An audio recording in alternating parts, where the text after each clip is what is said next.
Assalomu alaykum do'stlar. Bugun bize qanaqa qilib marketplace'larda 6 oyda savdomizni 35x ga o'stirganimizni кейsi asosida 5 ta instrumentni ko'rsatgan holda sizlar uchun yaxshi mavzuni tanlaganmiz.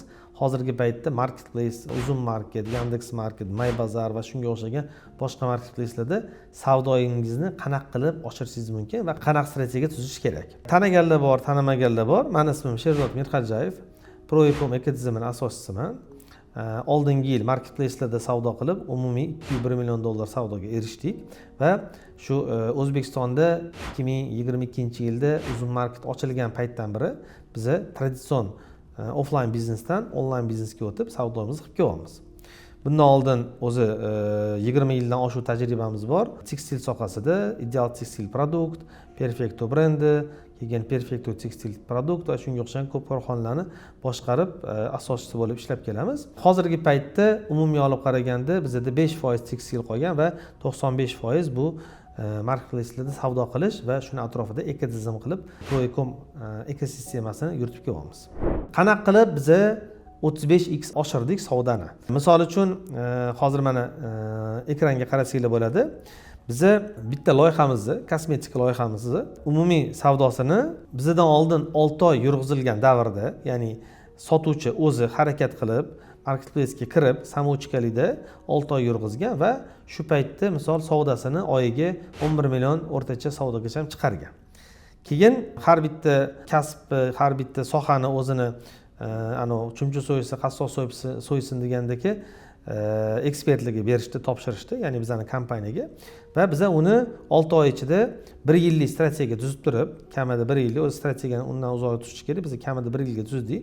1 yillik strategiyada biz 1 milliardga savdongizni olib chiqamiz degan maqsadda harakat qilib va shuni keltirib 6 oyda haqiqatan bu 11 millionlik savdoni x35 gacha o'stirib turib 420 milliondan oshiqroq savdogacha chiqardik. Xudo xolasa bu albatta Allohning yordami bilan shunga qilish kerak bo'lgan sabablarni qildik. Shuni birma-bir bugun sanab chiqamiz. Mana ekranga qaraydigan bo'lsangiz, ekranda biz oyma-oy buni savdosini o'lchab chiqyapmiz. Ya'ni sentyabr oyida 12 millionlik savdo bilan olingan bo'lsa, biz bunga strategiya tayinlab, boshqa qilib, butun analitik qilib, butun proyektni ekspress yaxshilab analitik qilib chiqqanimizdan keyin buni savdosini 32 milliongacha chiqarildi. Birinchi qadam o'zida oktyabrda va keyingi oyda ko'rayotgan bo'lsangiz 575 ta dona sotilgan narsani keyingi oyda уже 2703 ta, ya'ni 155 million savdogacha chiqarildi. Bunga qanaqa erishildi degan bo'lsa, bu yerda ko'rayotgan bo'lsangiz уже 5 barobar savdo oshgan. Уже strategiyamiz ish berishni boshladi. Shu qo'llanadigan instrumentlarimiz ish berishni boshladi. Dekabr oyida tovar uzilishi kelgan, ya'ni o'zi noyabr, dekabr oyida eng zo'r yuqori savdo bo'ladigan paytlar. Har doim yil davomini olib qarasangiz, shu sentyabr, oktyabr, noyabr, dekabr shu 4 oyda qolgan 8 oyda bo'ladigan savdo bilan bir xil savdo qilsa bo'ladigan payt. Eng katta marketplace savdo qiladigan davri. Shuning uchun dekabrga biz katta urg'u berganmiz, lekin dekabrda yo'l tufayli tovarlar vaqtida yetib kelmadi, uzilish bo'lib qoldi. Shunga savdoimiz shunda ham 123 million bo'ldi. Bu nimani ko'rsatadiki, biznesda har doim force majorlarga, ya'ni siz plan qilasiz, fakt bo'yicha rejangizdan tashqari qanaqadir tebranishlar bo'lishi mumkin. Shunga tayyor turish kerak tadbirkor. Shu mana dekabr oyida bizdan ko'rsatib turibdi. O'sib kelayotgan savdomiz, misol uzilish tufayli 123 millionga tushdi. Undan keyin yanvar oyida bilasizlar, mертвый sezon, hamma yoqda savdolar to'xtaydi, bir xil do'konni ham yopib qo'yadi yoki 10 barobar savdo tushib ketadigan paytda ham biz xudo xolasa yanvarda 120 million savdoni ushlab turdik. Fevral oyida yana o'sish ko'rsatyapti ko'rsatkichlar. Mana mart oyida 1 yilda tuzilgan strategiyamizni rejadagi vaqt kelgan, biz уже marketingda tashqi marketingga aniq marketplace ichiga, ya'ni Uzum ichiga tortib kelish bo'yicha shu instrument ishlatganimizdan keyin, bu instrument hali aytib o'taman, ishlatganimizdan keyin bizning savdomiz birdaniga 135 milliondan 421 millionga chiqib ketdi. Endi bu avvalambor yana boshdan aytib o'tdim. Allohning yordami bilan bo'lgan ish. Biz bunga faqat sabablarni qilamiz va ko'rayotgan bo'lsangiz 2000 ta sotilgan tovarimiz birdaniga 6553 tagacha sotilish chiqdi. Va bu mana shu 25-yilni oxirigacha davom etib keladigan strategiyamiz. Xudo xolasa bizni 1 milliard plus savdoga shu именно mana shu kategoriyamizni, shu loyihamizni chiqarishni mo'ljallaganmiz. Shunaqa tarzda ketma-ketlik ketiladi. Endi mana asosiy mavzuga keldik. 5 ta instrument, nima instrumentlardan foydalanish kerak? Umuman olib qaraganda, marketplace'larda savdo qilishga va umumiy tadbirkorlikni yurg'izishga instrumentlar soni juda ham ko'p. Kamida 30 ta, 40 ta, 50 ta, yo undan ham ko'p instrumentlarni ishlatib borishingiz kerak. Ba'zi bir instrumentlar 2 oy yoki yarim yil oldin ishlatgan instrumentlaringiz hozir ishlamay keladi. Shuning uchun faqatgina mana 5 ta bilan, 4 ta bilan, 3 ta bilan kifoyalanib qolish kerak yoki bitta instrument ishlab qoldi, faqat shunga asoslanib turib savdingizni yurg'izaveradigan bo'lsangiz, bari ertaga to'xtab qoladi degan narsani bilib turib, kompleksni qilish kerak. Buni men har doim darslarimizda shunaqa tushuntiramanki, agar siz osh pishirmoqchi bo'ladigan bo'lsangiz, qo'lingizda eng zo'r go'sht bo'lib turib, eng zo'r sizdagi lazer guruch bo'lsa ham, lekin qolgan ingrediyentlaringiz bo'lmasa, kichkina instrumentlaringiz, ya'ni sabzimi yoki zirami, boshqa narsa bo'lmaydigan bo'lsa, oshingiz o'xshab chiqmaydi, zo'r osh chiqmaydi. Shunga o'xshab sizni qo'lingizda faqatgina tovaringiz bo'lib turib va siz uni eng arzon narxda bermoqchi bo'ladigan bo'lsangiz, bu faqatgina shu guruch bilan go'shtchi o'zi bor, lekin qolgan mayda-chuyda instrumentlaringiz yo'q. Shuni hisobga olib turib, kompleksning hamma instrumentni bittada bir vaqtda o'zida qo'llash kerak. Buni birinchisi nima? Birinchisi bu strategiya. Strategiya bo'yicha qaraydigan bo'lsak, mana bu yerda ekranga yana e'tibor beramiz. Biz strategiya qilib turib, butun o'zimizdagi do'konlarimizni kategoriyalarga bo'lib chiqqanmiz. Kategoriyalarga bo'lib chiqqanimizda alohida o'yinchoq, alohida kiyim-kechak, alohida texnika, misol hozir uzumda savdo qilib turgan tovarlarimiz, uzumda bor tovarlarni umumiy kategoriyalarni 80% da bizda ishtirok etib savdo qilib kelamiz. Shunga kategoriyalar bo'yicha bo'lib olishingiz kerak. Alohida. Mana bu yerda hozir biz alohida kosmetika bo'limini qilganmiz va u yerda 11 ta kamida do'konimiz bor. Endi kosmetika, beauty, ya'ni krasota, go'zallik kategoriyasida yana hammasini do'konlarga bo'lib chiqqanmiz. Misol uchun brendi bor do'konlar bo'lsa, brendi bo'yicha qo'yib chiqilgan. Agar brendi yo'q, no brand qanaqadir tovarlar bo'ladigan bo'lsa, ularni ham jamlab turib, misol uxodovey kosmetikaga alohida yoki misol uchun bo'yanish uchun qilish kerak bo'lgan kosmetikalarni alohida va shunga o'xshab alohida aksessuarlar uchun alohida do'konlar qilib chiqilgan. Mana ham ko'rayotgan bo'lsangiz, hozirgi loyihamiz bo'yicha mana shu loyihada biz 420 milliondan oshiq savdoga chiqdik. Bu yerda ko'rayotgan bo'lsangiz 9 ta do'kon. 9 ta do'konni o'zining brendlari bo'yicha qo'yib chiqdik. Buni hammasi oldin bitta do'kon bo'lardi. Hozir buni ajratib hammasini o'sha bitta strategiyamizdan kelib chiqqan holda ajratib chiqqanmiz. Endi buni do'konlarga ajratib chiqqanimizdan keyin ikkinchi strategiya nima bo'lishi kerakki, siz o'sha strategiya qilib turib, strategiyangiz bo'yicha siz 1 yillik rejani yozib chiqishingiz kerak. Plan. Ya'ni qachon kontent qo'yasiz, qachon tovar olib kelasiz, qachon bloger bilan ishlaysiz, qachon misol uchun qaysi tovaringiz uchun aksiya yoqasiz, qachon o'chirasiz degan hamma narsalarni kalendarda tuzib olishingiz kerak. Endi ikkinchi instrumentimiz, bu birinchi instrumentdir, strategiya. Umumiy olib qaraganmiz, strategiya deymiz. Ikkinchi instrumentimiz bu do'konlarni kategoriya bo'yicha ajratib chiqish. Buni ham aytib o'tdik. Ya'ni birinchi o'rinda kategoriya bo'yicha ajratasiz, ikkinchi o'rinda kategoriyaning ichida yana brendlar bo'yicha ajratib chiqasiz. Uchinchi instrument qilib siz maqsadli auditoriyada bo'lsangiz bo'ladi. Ya'ni nima degani? Maqsadli auditoriya, целевой auditoriya deyiladi rus tilida. Maqsadli auditoriyani siz to'g'ri tanlab bilishingiz kerak.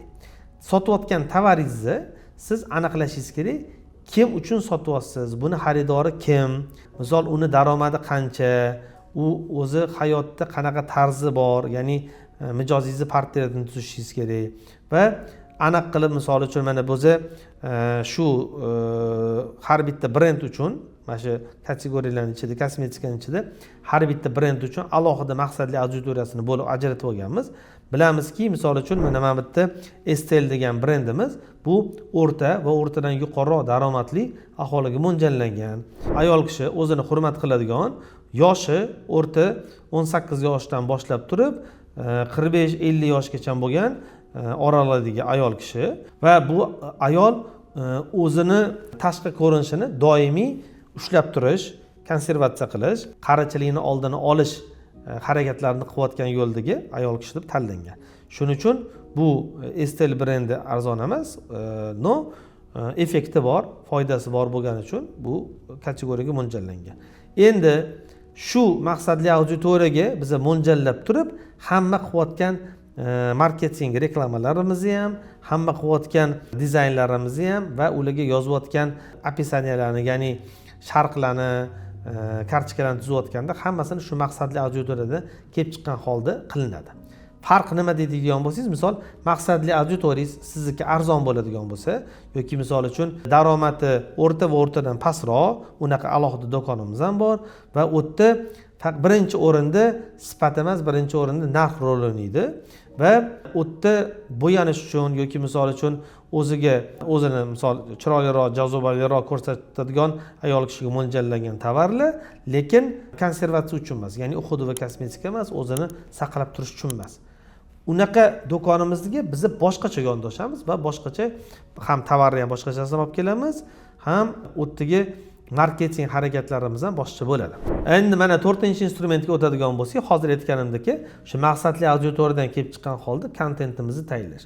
Kontentni ko'radigan bo'lsak, mana hozir ekranga qaraydigan bo'lsangiz, biz mana shu Estel brendida kontentimizni bitta stilistikada, ya'ni minimalizm stilistikasini tanlaganmiz. Mana ko'rayotgan bo'lsangiz, bizda ajibuji rasmlarimiz boshqalar juda ham kam.